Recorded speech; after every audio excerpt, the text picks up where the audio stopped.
Hello আমার দুষ্টু মিষ্টি প্রিয় বন্ধুরা, তোমরা সবাই কেমন আছো? আশা করছি সকলে অনেক ভালো আছো। তোমাদের সাপোর্ট ও ভালোবাসায় আমিও অনেক ভালো আছি। বন্ধুরা, তোমরা আমাকে যে পরিমাণে সাপোর্ট ও ভালোবাসা দিয়েছো, তাই আবারও তোমাদের জন্য হাতের কাজ করার নতুন আরও একটি ভিডিও নিয়ে হাজির হলাম। আশা করছি তোমাদের দাঁড়িয়ে যাবে। আজ ফুলসজ্জার রাত, সব মানুষের জীবনের শ্রেষ্ঠ রাত। মানুষ কত স্বপ্নই না দেখে এ রাত নিয়ে, কিন্তু আশ্চর্য, আমার মাঝে আজ কোনো অনুভূতি কাজ করছে না। অনুভূতিগুলো সব ভোতা হয়ে গেছে। হয়তো অবহেলার আঘাতে অনুভূতিগুলো আজ মৃতপ্রায়। বিয়ে করার কোনো ইচ্ছেই আমার ছিল না, কিন্তু বাবা মা এক প্রকার জোর করেই আমাকে বিয়ে দিয়ে দিল। আর কোনো মেয়েকে আমার জীবনে জড়ানোর কোনো ইচ্ছে আমার নেই, কিন্তু না চাইতেও আরও একজন এসে আমার জীবনে জড়িয়ে গেল। ঘরের দরজাটা আস্তে করে ধাক্কা দিলাম। ক্যাচ করে একটা শব্দ হলো, আর এই শব্দে আমি মোটামুটি ভালোই চমকে উঠলাম। কিন্তু এই শব্দটা আমার অতি পরিচিত। তবে আজ কেন এমন চমকে উঠলাম? হয়তো আজ আমার ফুলসজ্জার ঘরে ঢুকছি তাই। খাটের উপর একটা মেয়ে এক হাত লম্বা একটা ঘোমটা দিয়ে বসে আছে। সে আজ থেকে আমার স্ত্রী, আমার অর্ধাঙ্গিনী। কিন্তু তারপরও আমার মনে কোনো উত্তেজনা অনুভব করছে না কেন? কী কারণে এমন হচ্ছে? জীবনে অনেক অবাক হতে হয়েছে আমায়। পদে পদে অবাক হয়েছি, পদে পদে চমকে উঠেছি। কিন্তু আমার ঘরেই আমার জন্য এমন চমক অপেক্ষা করছে তা আমি জানতামই না। আমি খাটের কাছে এগিয়ে যেতেই মেয়েটা মানে আমার স্ত্রী হঠাৎই তার শাড়ির নিচ থেকে একটা বড় ছুরি বের করে আমার দিকে তাক করল। খবরদার ভুলেও আমার কাছে আসবেন না, আমাকে ছোঁয়ার চেষ্টা করবেন না। মেয়েটার নাম মনে নেই, তবে মেয়েটা অসম্ভব রূপবতী। বিয়ের আগে ছবি দেখেছিলাম একবার, তবে ছবিতে তাকে এত সুন্দর লাগেনি যতটা আজ লাগছে। আমি কোনো কথা না বলে খপ করে মেয়েটার হাত ধরে বসলাম। মেয়েটা হয়তো ভেবেছিল আমি হয়তো তাকে বিভিন্ন কথায় ভুলানোর চেষ্টা করব। কী কারণে সে আমার দিকে ছুরি তাক করল? কেন তাকে ছোঁয়া যাবে না? এসব জিজ্ঞেস করব, কিন্তু এসব জিজ্ঞেস করার কোনো ইচ্ছেই আমার নেই। এসব জিজ্ঞেস করলে হয়তো মেয়েটা বলবে আমাকে স্বামী হিসেবে মেনে নিতে পারবে না, কারণ সে অন্য কাউকে ভালোবাসে। যদি জিজ্ঞেস করি তাহলে আমাকে বিয়ে কেন করেছ, তাহলে হয়তো বলবে যে তার বাবার হার্টের সমস্যা, তাই বাধ্য হয়েই তাকে বিয়ে করতে হয়েছে। যেসব প্রশ্নের উত্তর জানি সেসব প্রশ্ন করে লাভ কি? মেয়েটার হাত থেকে ছুরিটা নিয়ে জানালার বাইরে ফেলে দিলাম। আপনি আমার হাত ধরলেন কেন? আপনাকে না বলেছি আমাকে ছোবেন না। মেয়েটা, তোমার নাম কি? আমি মানে মানে তোমার নাম কি? আপনি আমার নাম জানেন না? নাম জানলে কি নাম জিজ্ঞেস করতাম? নাম জানেন না অথচ বিয়ে করে ফেলেছেন। এত কথা বলছো কেন? যা জানতে চাইছি তার উত্তর দাও। কিসের উত্তর দিবা? আজব তো। তোমার নাম কি বলো তাড়াতাড়ি। মিতু। আচ্ছা মিতু, আমার প্রচণ্ড ঘুম পাচ্ছে, আমি এখন ঘুমোবো। তোমার যা সমস্যা আছে তা কাল সকালে বলতে পারো, এখন আপাতত ঘুমোও। মিতু আমার দিকে হাঁ করে তাকিয়ে আছে। সে হয়তো ভেবেছিল আমি আমার পুরুষত্ব প্রমাণের জন্য তার উপর ঝাঁপিয়ে পড়ব, কিন্তু এখন এভাবে আমাকে ঘুমানোর কথা বলতে শুনে সে হয়তো অনেকটাই অবাক হয়েছে। হোক অবাক, একটু আধটু অবাক হওয়া স্বাস্থ্যের জন্য উপকারী। এসব বলে নিজের মনে নিজেই হাসতে লাগলাম। সকালবেলা কখন ঘুম ভাঙল জানি না, তবে ঘুম থেকে উঠতে গিয়ে বুঝতে পারলাম আমার বুকের উপর কেউ শুয়ে আছে। মিতু তার মাথাটা আমার বুকের উপর রেখে অঘরে ঘুমাচ্ছে। বালিশের কি এতই অভাব যে আমার বুকের উপর ঘুমাচ্ছে? মেয়েদের মন বোঝা কখনো কারো পক্ষে সম্ভব নয়। যে মেয়ে ফুলসজ্জার রাতে স্বামীকে ছুরি দেখিয়ে ভয় দেখায়, সে মেয়ে আজ আমার বুকে মাথা দিয়ে ঘুমিয়ে আছে। কি আজব দৃশ্য! আমার এখন উচিত ওর মাথাটাকে বালিশে রেখে দিয়ে উঠে পড়া, কিন্তু আমি পারলাম না, কারণ মিতু আমাকে খুব জোরে জড়িয়ে ধরে ঘুমিয়ে আছে। মিতুর এই ঘুমন্ত রূপ দেখে ওর মাথায় একটু হাত বুলিয়ে দিতে ইচ্ছে হচ্ছে। একেবারে ছোট্ট মেয়েদের মতো আমাকে জড়িয়ে ধরে ঘুমিয়ে আছে সে। আমার মনের অজান্তে কখন যে আমার হাত মিতুর চুলে বিলি কাটতে শুরু করল তা টেরই পাইনি। কিন্তু এমন কেন হলো?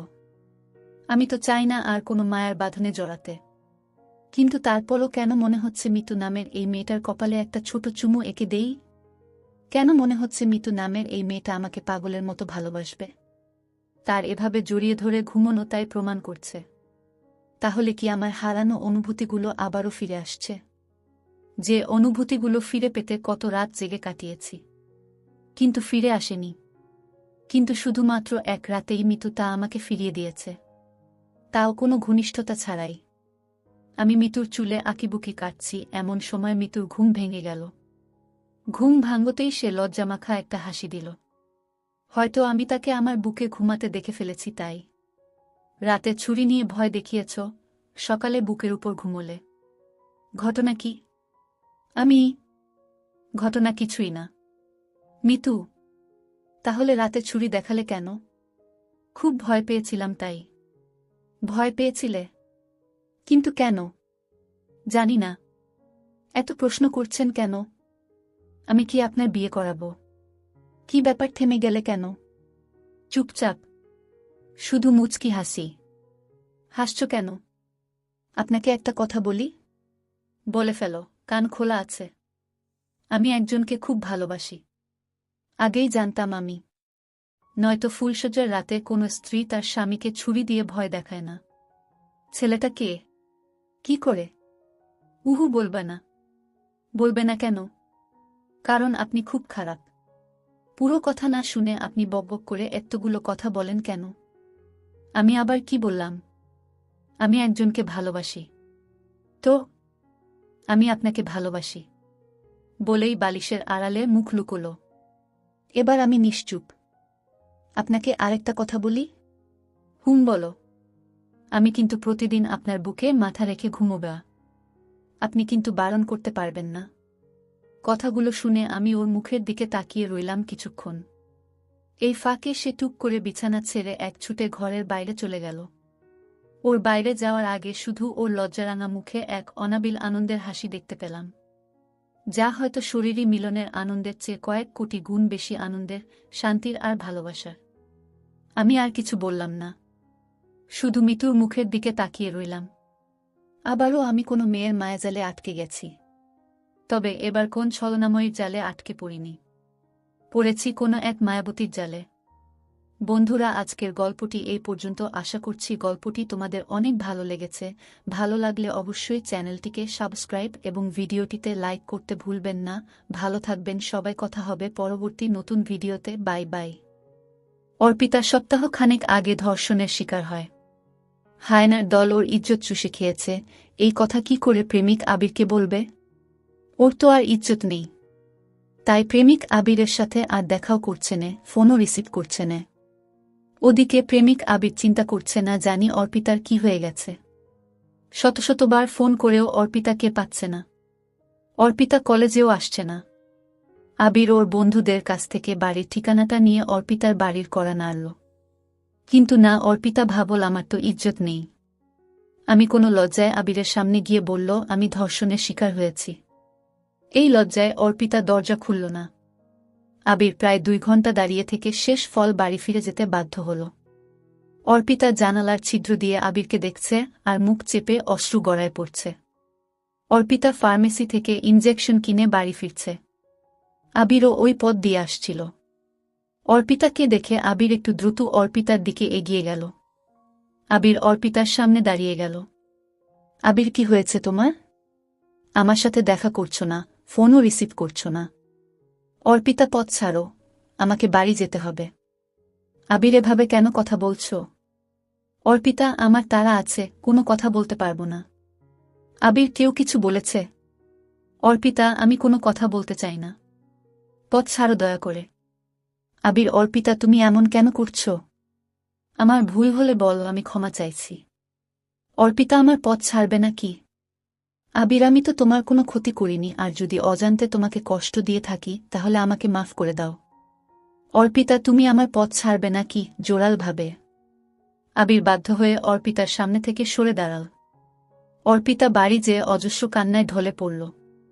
সে ভাবেনি কখনো এমন আচরণ করতে হবে।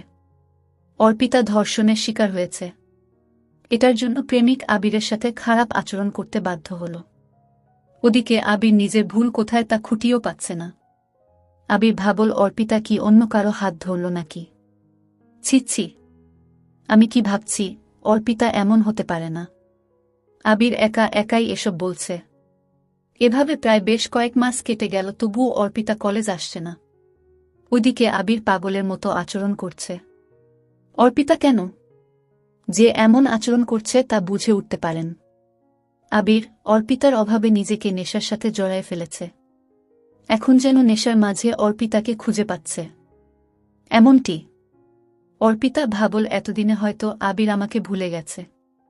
তাই 3 মাস পর অর্পিতা কলেজে যাওয়ার জন্য রওনা হল। কলেজে যেতেই আবির হাজির অর্পিতার সামনে। আবির, কেন এভাবে আমাকে কষ্ট দিচ্ছ? তুমি আমার সাথে এমন কেন করছ? তুমি কি আমাকে ভুলে গেছ? অর্পিতা, যা মনে করবা। আবির, তুমি চাও আমি মরে যাই? অর্পিতা, আমি জানি না। আবির, তাহলে এতদিন আমার সাথে? অর্পিতা, আমাকে ক্লাসে যেতে হবে। আবির, বল অর্পিতা, আমার ভুলটা কোথায়? তুমি শুধু আমার অপরাধটা বলো। আমার অপরাধ হলে কোনোদিন তোমার সামনে দাঁড়াব না। অর্পিতা, তুমি আমাকে সত্যি ভালোবেসেছিলে? আবির, তাতে সন্দেহ আছে নাকি? অর্পিতা, আমাকে ভালোবেসে থাকলে কোনোদিন আমার সামনে দাঁড়াবে না। আবির কান্নায়, তবে কেন অর্পিতা? অর্পিতা, কারণ আমি ধর্ষণের শিকার হয়েছি। আবির, এটা কোনো কারণ হলো? তুমি তো নিজ ইচ্ছেই না। তুমি আমার কাছে পবিত্র। অর্পিতা, না আবির না, আমার সবকিছু মানব নামক নরপশুতে নষ্ট করে দিয়েছে। আমি কখনো তোমার হতে পারবো না। আবির, আমি ওসব জানতে চাই না। আমি তোমাকে ভালোবেসেছি, বাসছি, বাসবা। আর এটাই সত্য। তুমি আমার কাছে পবিত্র। কান্না করে বলল অর্পিতা। এসব কথা শুনে নিজেকে আর রাখতে না পেরে আবিরকে জড়িয়ে ধরল। সত্যি তুমি আমাকে মন থেকে ভালোবাস। তোমাকে কোনোদিন হারাতে চায় না। পুনরায় দুজনের প্রেমটা শুরু হলো।